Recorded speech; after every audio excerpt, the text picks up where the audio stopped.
Welcome, everybody, to Midday Magazine for this Friday, November 1st, 2024. Have your host, James J. Malouf, here. In part two today at 4:30, we're going to welcome in our friend Rhonda James from the Aging and Disability Resource Center of Central Wisconsin. Looking forward to talking with her. Right now, on the phone line, we have with us Wisconsin State Representative Scott Krug. Scott, thank you so much for joining us. Absolutely. Always happy to be on with you, James.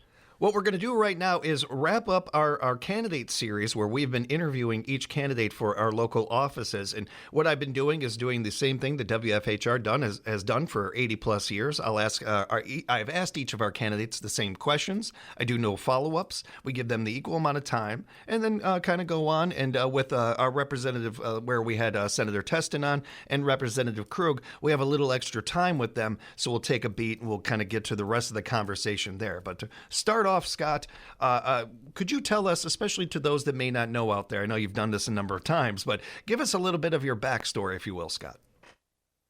Yeah, no, I appreciate it. It's always part of the education process is starting over with new listeners, so I don't have a problem at all. So, originally out of college, I was in law enforcement. I started seeing all the same things that people would do to each other on a daily basis, and, I give kudos to everybody that stayed in that profession, but it was not for me. So I ended up going into the programming realm, working in the drug court in Wood County and starting some, job development type programs. So that's kind of my basic background was law enforcement and the programming and trying to stop recidivism.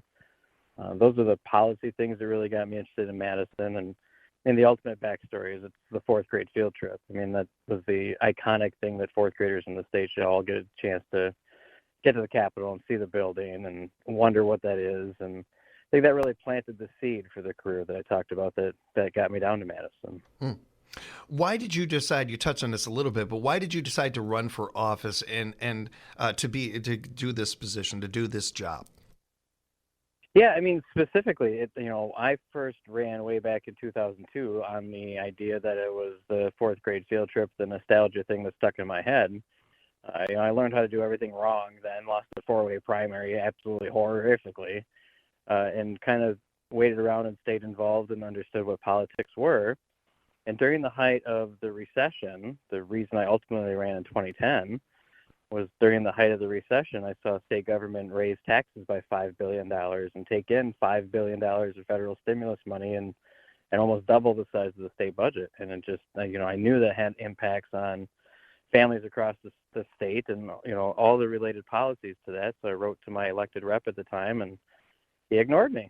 So, instead of staying angry at TV and things like that, my wife told me, well, maybe it's time to give it a try again. So that's the actual real 2010 reason I ended up running, besides all the background I talked about from being a kid. Scott, what qualifies you? How do you feel you specifically can best represent this area? I think the biggest qualification is having a broad knowledge of different things that happen in life. And I think, having been married twice and having 6 kids and grandkids and owning a business and, the policy background I've had in previous careers, I mean, every little aspect of every little experience you have makes you, a well-rounded, qualified individual, because they always say nobody's an expert on anything in the legislature.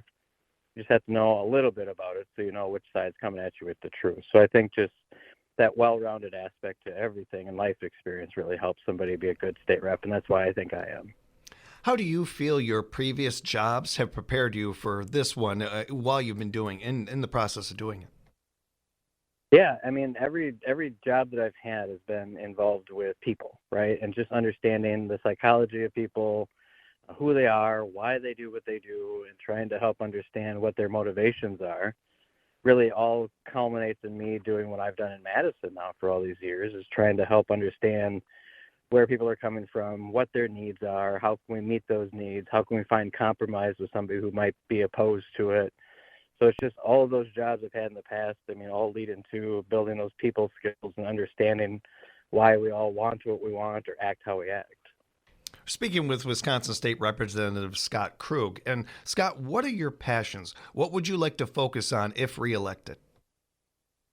The biggest one for me has always been local issues, whether it's been helping to get the airport, refurbished and get ready for Sand Valley, or creating some site-specific rules to get rid of blue-green algae in our lakes. It's just trying to be able to be the voice of the people of the district in Madison's always been my specialty. And I think been able to accomplish a lot of those goals with bipartisan, achievement on both sides of the aisle that we can all take credit for, while getting a win for our local community. So I'm excited about that. I mean, on a statewide basis, I really would love to see us do more to help folks who are retired to want to stay in Wisconsin. I think that's probably the next priority on a statewide level.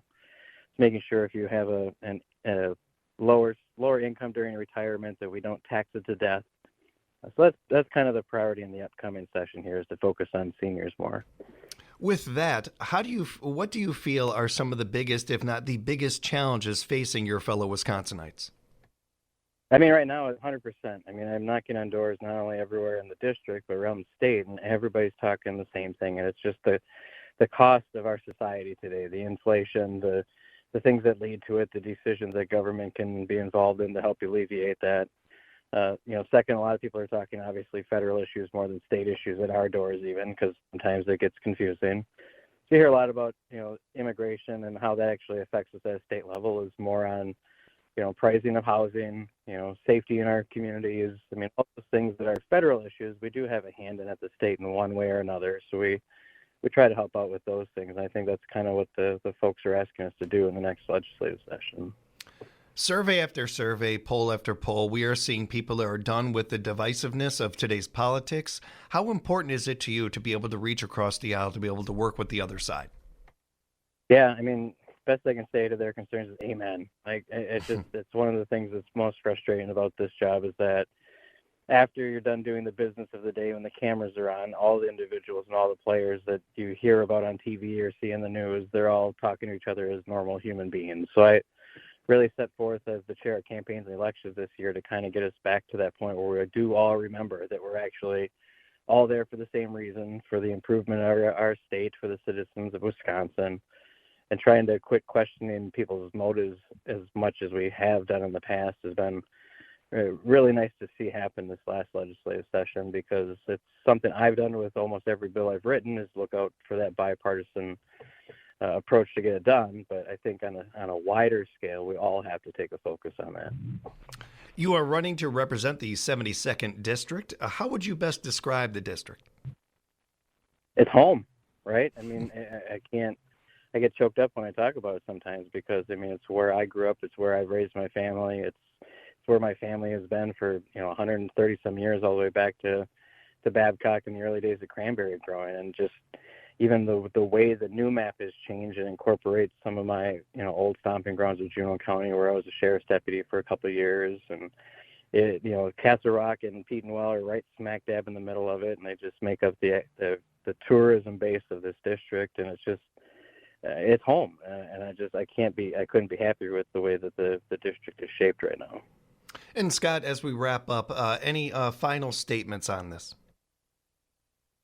I don't think so. I think, my record of achievement really speaks for itself, and I've never been one of those guys that say, hey, look at this or look at that. But I've got a lot of local bills done that usually just don't happen in a split, legislative governorship time. So it's nice to be able to be one of the common sense voices in Madison and provide some leadership for the rest of the folks down there. Thank you, Scott, very much for answering these questions and for the time. We appreciate it. Yeah, absolutely. Not a problem. Want to thank all of our candidates for joining us, every one of them for being on the air with us. It was not only great to have them with us, but to be able to inform our community and make sure that they have everything they need to know as they lead into the election. And I'm going to use that as a bit of a segue to go into kind of our regular conversation when we get together for once a month, Scott. And I do appreciate that we're able to do that and the transparency we're able to, especially given it's an election year and not a new job for you, but a job that you have picked up in recent times involving our elections. Can we get into that a little bit? Yeah, I'll tell you this. So I am out knocking on doors Monday through Saturday all over the state of Wisconsin, while still being the chairman of campaigns and elections in one of the most contentious presidential races in history.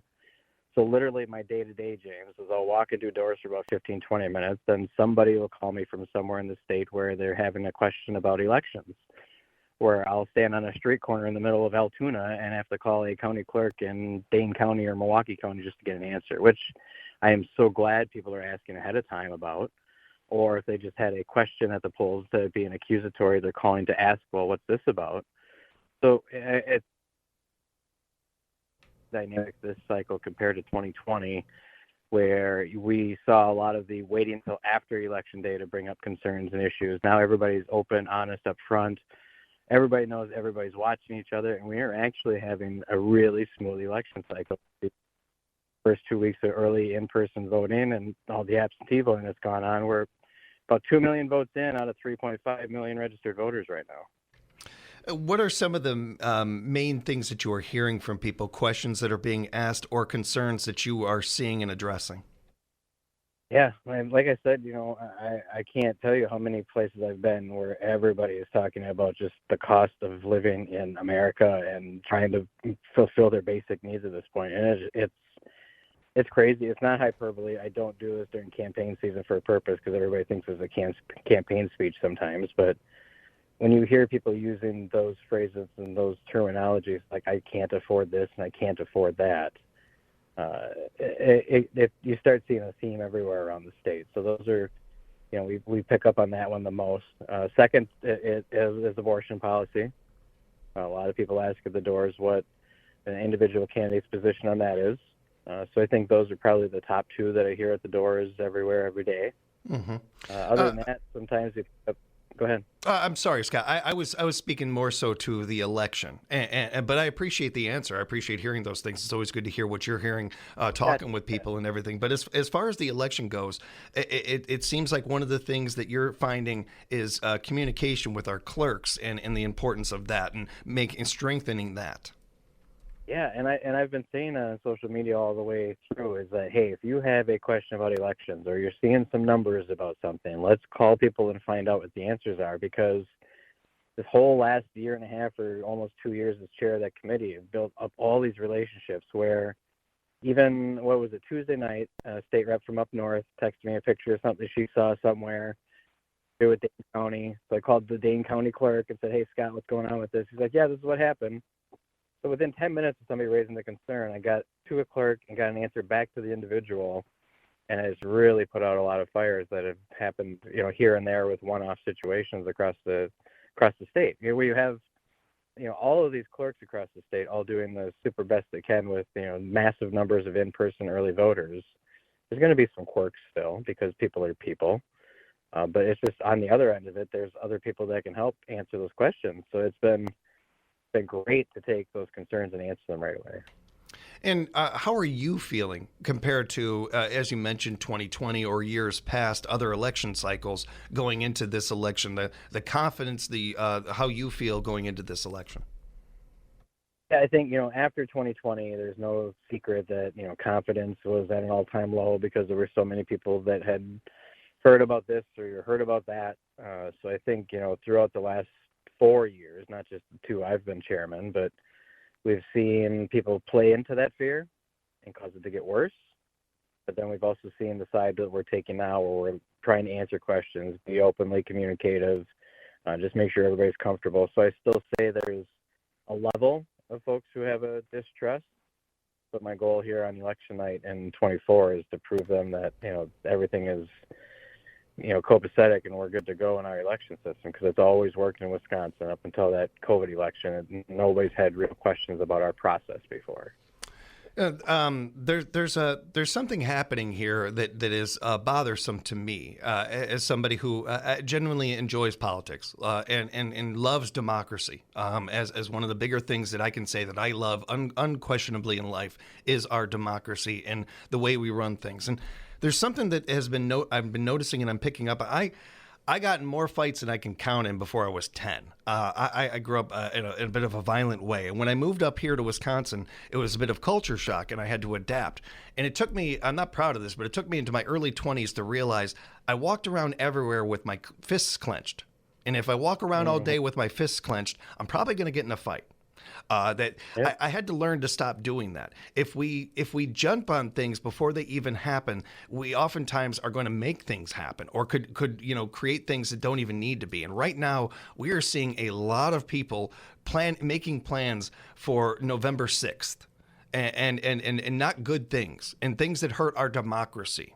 If we are to make this a trusted thing, our democracy and our voting process, I don't feel like we're doing ourselves any service by jumping the gun and saying already, well, I'm not going to accept the what happens or this or that. How can you accept results if you win but don't accept them if you lose? Like, that doesn't make any sense to me. And how can you walk into an election with your fists clenched when that you can't vote that way?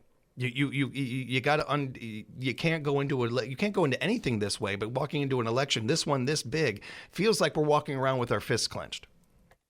It is, and I think sometimes people just have to be able to ask questions and just let their guard down for a minute and figure out the answers, because the people that you cite who are doing the I don't know if I'm going to accept the result type stuff are also the ones who fan some flames other times too. So it's just a matter of trying to ignore those things as best you can and just get the information yourself from a trusted source. That's the best I can tell people, is just take a breath, give somebody a call that knows something. It doesn't have to be me. It could be your county clerk. It could be your city clerk, your municipal clerk. I mean, there are people that run these elections that you can trust, and especially in central Wisconsin. It's beyond reproach. So there may be questions here, questions there, but when anybody asks me what's our election system like here, it is 100% rock solid. Like, there's no question. I trust all of my clerks here in central Wisconsin to do the absolute letter of the law and get the job done. You know a little bit about getting things done as well, with the amount of things that you have accomplished in the time you have been in office, Scott. Are there highlights for you when you look back? You have an election coming up like you do in less than a week from now and stuff, and you look back at some of the things you've done, and like, I'm really proud of this, and I imagine you're proud of all of these things, but ones that stand out. Yeah, it's really cool. Like, when I drive down, I drive up I-39 towards Wausau, and you go past the Skyward building, and understand that we were able to save that just with an idea that sprung up from central Wisconsin legislators to say, let's save 1,000 jobs. To see that new bill, I go past it, super cool. Or when we're out on the lake on Castle Rock and there's a lot less blue-green algae out there, that's probably the thing I'm second most proud of, is just to be able to clean up our area waters and make sure people can use them recreationally. And I think the biggest one that'll prove the longest-term impact is the work I've done on financial literacy. Just say every school in the state has to have some hand in their curriculum to help people understand how this relates to their everyday life and their finances, because so many people fall behind because they sign up for a free credit card at a Brewers game, and people don't understand the impact of those things sometimes. So yeah, it should all start at home, but sometimes when the last generation didn't have the information to pass on, we've got to figure out a way to do it. So our schools have stepped up amazingly on financial literacy. I mean, there are a lot of cool things about this job. And Scott, as we wrap up, none of us know what's going to happen on November 5th necessarily, or whether your term ends soon or way down the line. Certainly like to plan for the future and like to plan ahead a little bit. And one of the things I've been trying to do is get Scott to talk a little sports with me whenever he's on the air. Maybe we get him on our sports show, and you can co-host our sports show with us or something like that. I'm ready. I've been warming the pipe. Yeah. World Series, man. That World Series was pretty amazing. Even without having one of our local teams in it and having these big conglomerates in there, it was a little bit of a letdown, I think, in some ways. But man, they gave us a wild fifth inning. Yeah, that was crazy. Like, I mean, to see the Yankees and Dodgers in a World Series, no matter what you think of those teams, it's iconic, right? I mean, that's the coolest type of World Series. It's like Kansas City and St. Louis. The Mets versus the Yankees. I mean, there's a few World Series combinations. They're always cool, and Dodgers Yankees will be that. But just showed how lazy the Yankees are. Oh. Like, it's just so much money. Maybe they make too much money. They just don't want to try every play. It's like, I don't get it. But you see those younger, hungrier teams, and the Dodgers are just a bunch of scrappy players who ended up becoming superstars of their own. And then you add in Freddie Freeman and Shohei. It's like, oh, come on. The Dodgers seemed like they were playing like they hadn't won a title in 15, 20 years. Like, it felt like to me like they were hungrier than New York was. New York almost seemed like relieved to get there, where the Dodgers were kind of like, oh, work ain't done. Well, we've got work to do. Certainly to Freddie Freeman. Freddie Freeman doing all that on a bum ankle. I think the Padres really motivated the Dodgers. I mean, the Padres were coming hard. So, I mean, I thought the Padres had this whole thing wrapped up earlier in the postseason, but that's really what sparked the Dodgers to destroy the rest of the the games after those first 4 with San Diego. So certainly shift gears into football season, of course, and get ready for that, or get into that. And got a big one coming up this weekend, Detroit and Green Bay. That is going to be well, all eyes will be on that. Well, it depends on how much Jordan Love plays and how much Malik Willis plays. And, I mean, it's like the offense is almost more creative when Malik's in there because LaFleur's got to think more. So I'd love to see him get that creative when Jordan Love's in the game and see what they could do. But Agreed. Yeah, we will see, and we'll be looking forward to it. And certainly we'll be talking about it probably the next time you join us, Scott. If people want to find out more and ask any of these questions we brought up or anything like that, Scott, how can they reach you?